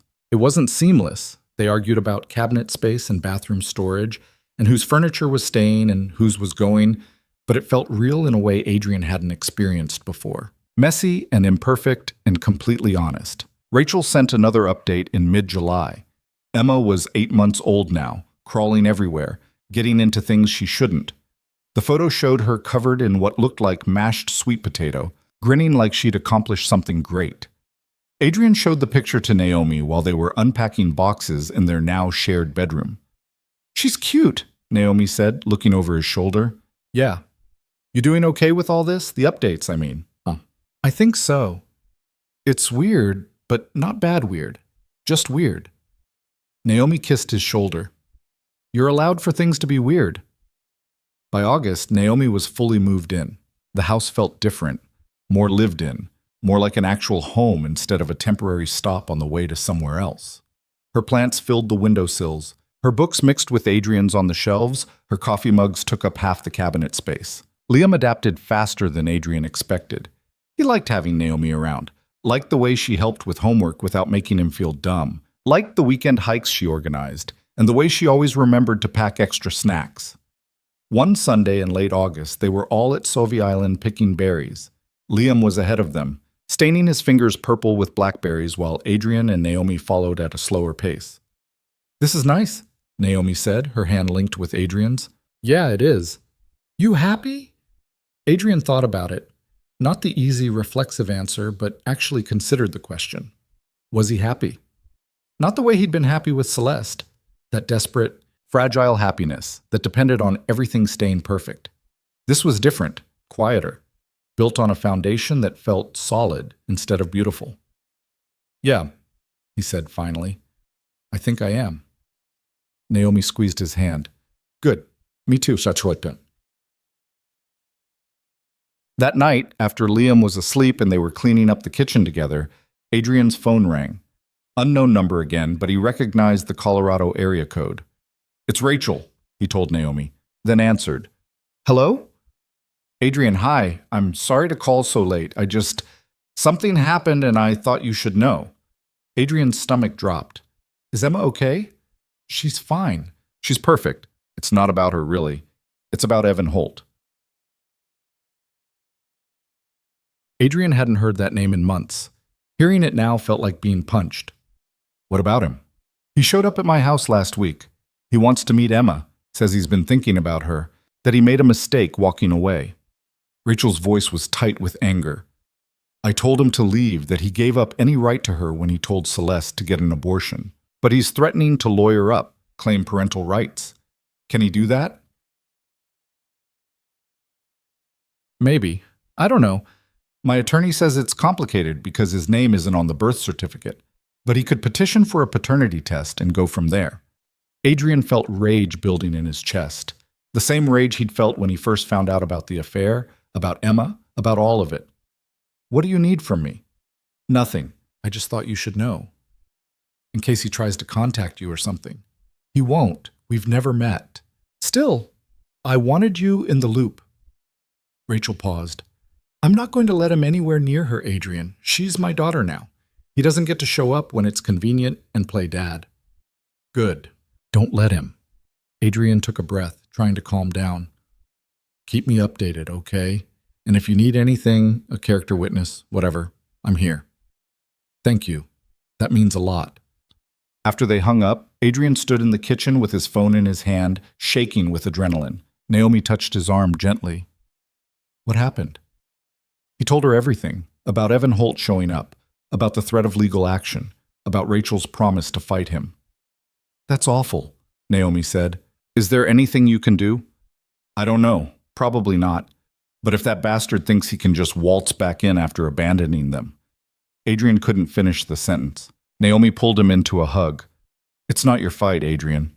I know. But you want it to be." "Yeah, I do." They stood like that for a long time, Adrian's anger slowly cooling into something more manageable. Finally, Naomi pulled back and looked at him. "Whatever happens with Emma and Evan, it doesn't change what we're building here. You know that, right? Adrian nodded. I know. Good, because I'm not going anywhere. Promise? Promise. The custody battle over Emma dragged on for 3 months, and Adrian watched it unfold from a distance like a car crash he couldn't look away from. Rachel sent him updates every few weeks, court filings, mediation attempts, Evan Holt's lawyer making arguments about paternal rights and second chances. Each email made Adrian's blood boil a little hotter. In late October, Rachel called him on a Tuesday evening. Adrian was helping Liam with a book report at the kitchen table while Naomi made dinner. Adrian, I need to ask you something, Rachel said without preamble. And you can absolutely say no. What is it? My attorney thinks it would help our case if we had testimony from someone who knew Celeste and knew what Evan did to her, someone who could speak to his character, or lack of it. She paused. Would you be willing to give a deposition? You'd have to fly to Denver, meet with my lawyer, go on record about what happened. Adrian's first instinct was to say no, to protect himself and his family from getting dragged back into the mess. But then he thought about Emma, that tiny baby with Celeste's blue eyes, growing up in Colorado with an aunt who loved her. And he thought about Evan Holt showing up after abandoning them both, trying to claim rights he'd forfeited the second he told Celeste to get an abortion. Yeah, Adrian said. I'll do it. Are you sure? I know it's asking a lot, and I'm sure. Just tell me when and where.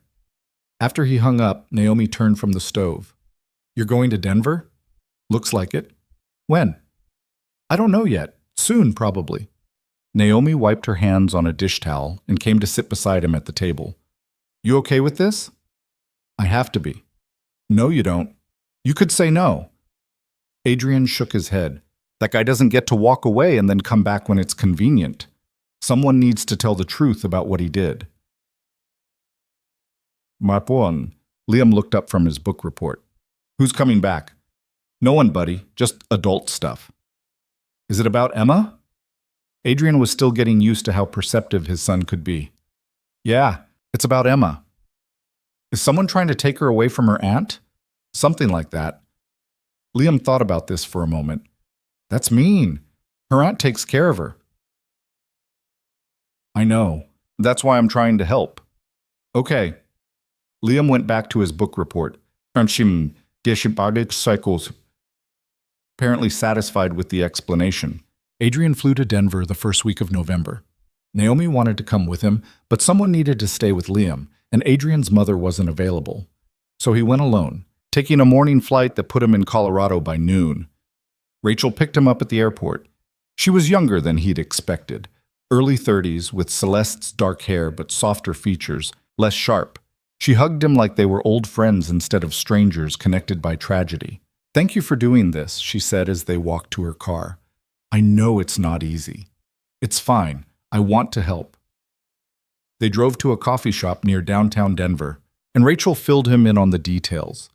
Evan's lawyer was arguing that he'd had a change of heart, that he deserved a chance to be part of Emma's life. Rachel's lawyer was countering that abandoning a pregnant woman and then reappearing a year later didn't constitute a change of heart, just convenience. The judge seems sympathetic to us, Rachel said. But Evan's got money and a good lawyer. It's not a slam dunk. What do you need from me specifically? Just tell the truth. Tell them what Celeste told you, what you know about how he treated her. Your deposition carries weight because you were married to her, because you saw the aftermath of what he did. Adrian nodded. When's the deposition? Tomorrow morning, 9 a.m. That evening, Rachel invited Adrian to her house for dinner. It was a modest ranch-style place in a quiet suburb, nothing fancy but comfortable. Emma was there, now 13 months old and walking, or more accurately, toddling around the living room while grabbing furniture for support. Emma, this is Adrian, Rachel said, crouching down to the baby's level.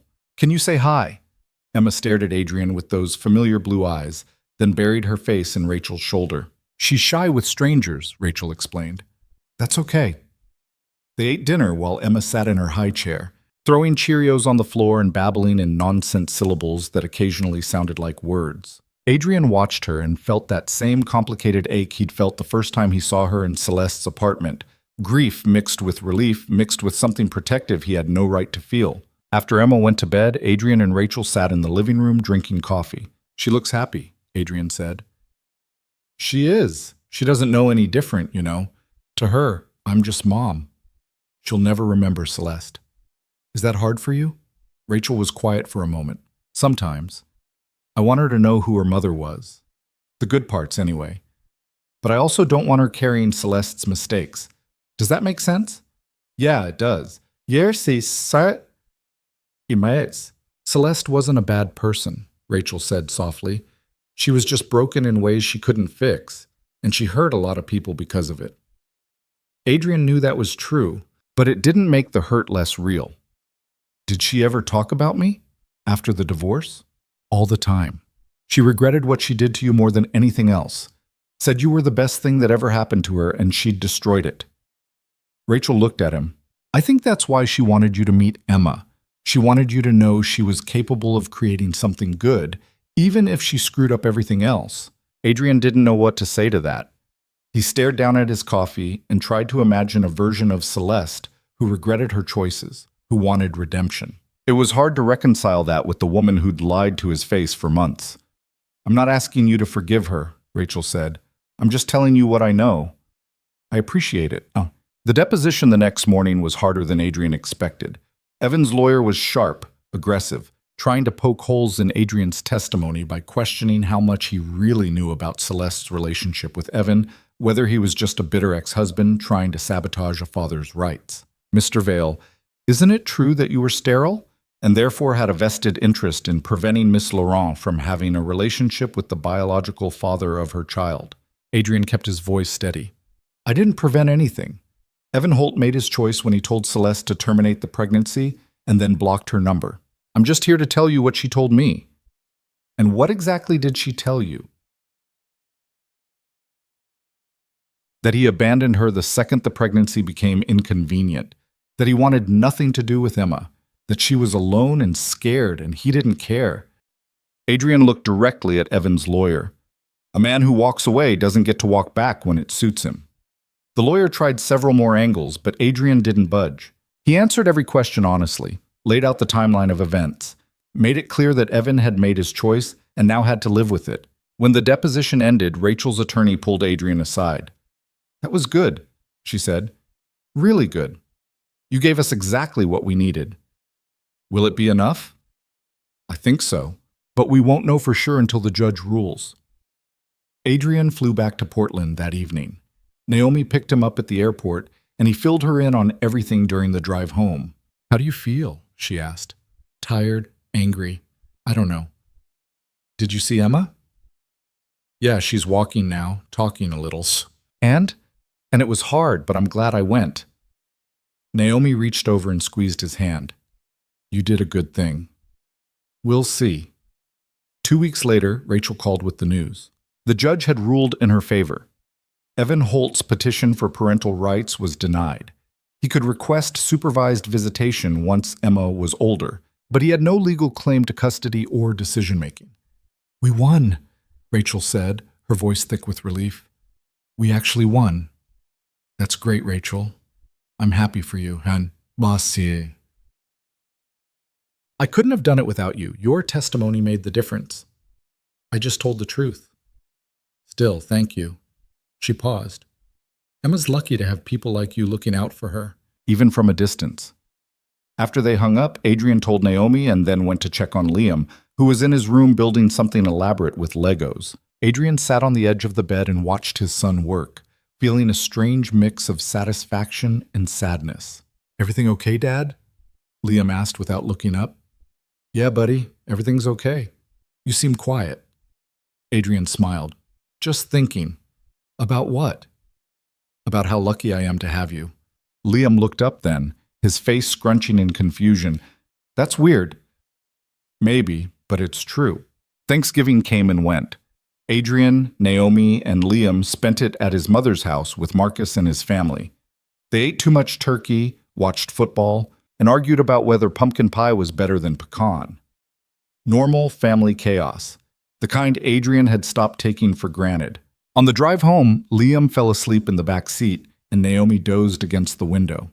Adrian drove through the quiet Portland streets and thought about how much had changed in 2 years, how he'd gone from broken and bitter to something approaching whole.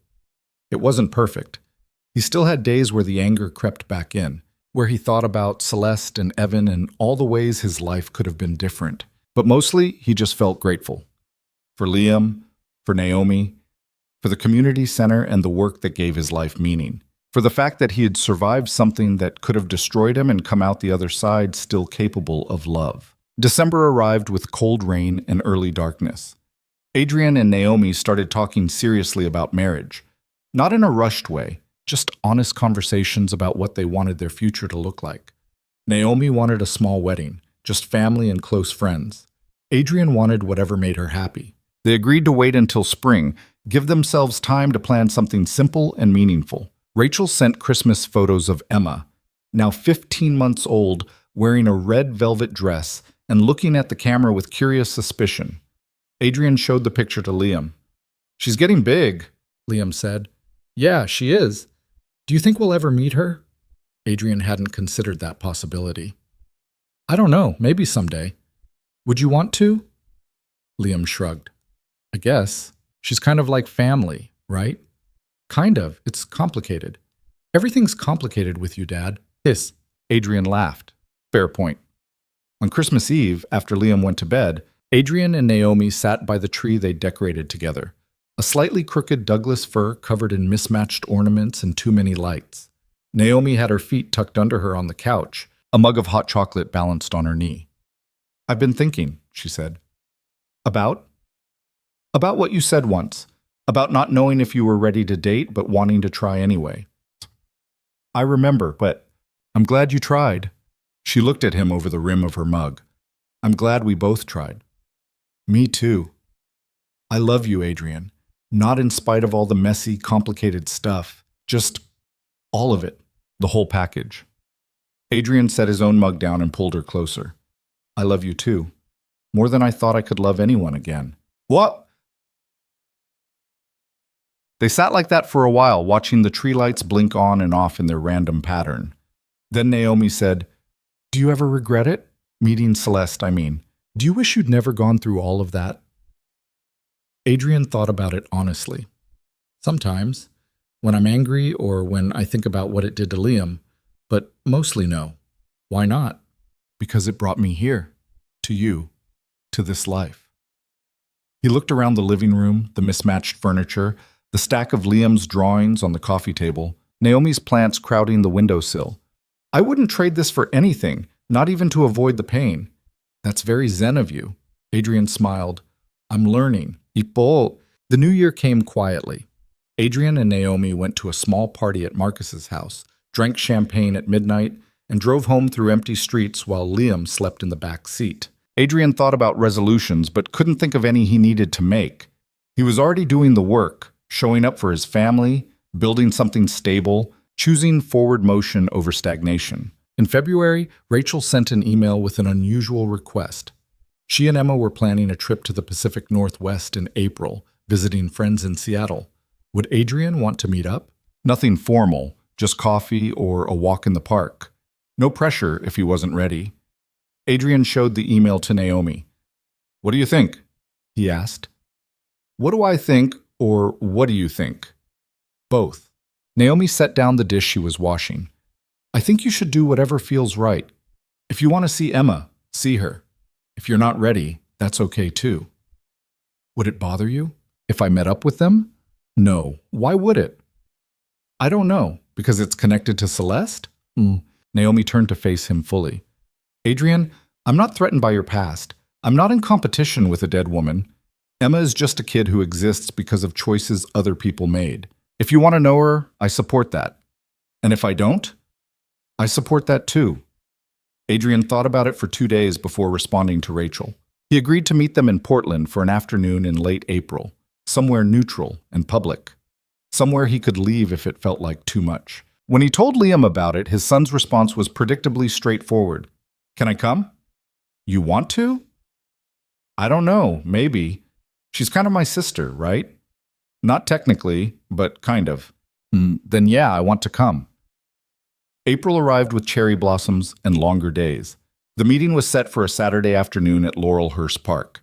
Adrian drove there with Naomi and Liam, his stomach tight with nerves he couldn't quite explain. Rachel was already there, sitting on a bench near the playground with Emma in a stroller. When she saw Adrian, she waved and stood up. Adrian, thank you for coming. Of course. Adrian gestured to Naomi and Liam. This is Naomi, and this is my son Liam. Rachel shook Naomi's hand, then crouched down to Liam's level. Hi, Liam. I've heard a lot about you. Liam looked at Emma, who was straining against her stroller straps and babbling loudly. Is that Emma? It is. Want to meet her? Bots. Rachel unbuckled Emma and set her down on the grass. The toddler immediately took off toward the playground at a wobbly run, and Rachel followed, calling over her shoulder, She's fast. Fair warning. Adrian, Naomi, and Liam followed at a slower pace. They spent the next hour watching Emma play, climbing on the equipment with Rachel hovering nervously, going down the slide on her stomach, chasing birds with delighted shrieks. Liam warmed up to her quickly. He showed her how to go down the slide the right way, helped her climb the steps, made her laugh by making silly faces. Adrian watched them together and felt something shift in his chest. Not quite love, but something adjacent to it.